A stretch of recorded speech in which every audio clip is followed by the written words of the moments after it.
बातम्यामध्ये सदैव अग्रस्थानी आणि महाराष्ट्रातही नंबर 1। आपण पाहत आहात महाराष्ट्र न्यूज 1। अवैधरित्या गोवंश कत्तलीसाठी ठेवण्यात आलेल्या जनावरांवर पोलिसांनी कारवाई करत 5 बैलांची सुटका केली असून एका आरोपीविरुद्ध गुन्हा दाखल करण्यात आला आहे। ही कारवाई 3 एप्रिल 2026 रोजी ऑपरेशन प्रहार अंतर्गत करण्यात आली। पोलिसांनी दिलेल्या माहितीनुसार पोलीस अधीक्षक अर्चित चांडक यांच्या आदेशानुसार गोवंश कत्तलीस प्रतिबंध करण्यासाठी विशेष मोहीम राबवण्यात येत आहे।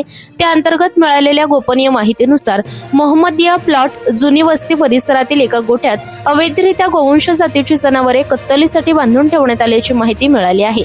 या माहितीच्या आधारे पोलिसांनी छापा टाकून पाहणी केली असता गोठ्यात 5 बैल आढळून आले। सदर बैलांची एकूण किंमत अंदाजे 2,45,000 रुपये असल्याचे सांगण्यात येत आहे।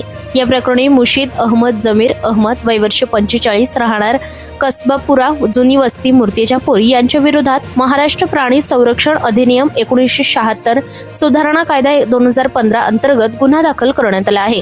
ही कारवाई पोलीस अधीक्षक अर्चित चांडक, अप्पर पोलीस अधीक्षक चंद्रकांत रेड्डी तसेच उपविभागीय पोलीस अधिकारी वैशाली मुळे यांच्या मार्गदर्शनाखाली पोलीस निरीक्षक अजित जाधव, पोलीस उपनिरीक्षक आशिष शिंदे, पोलीस उपनिरीक्षक गणेश सूर्यवंशी, नंदू टिकार, मंगेश विल्हेकर, मंगेश घाटे, नामदेव आडे, जीवन अनभोरे, सतीश चाटे, निकिता इथाटे या पथकाने केली।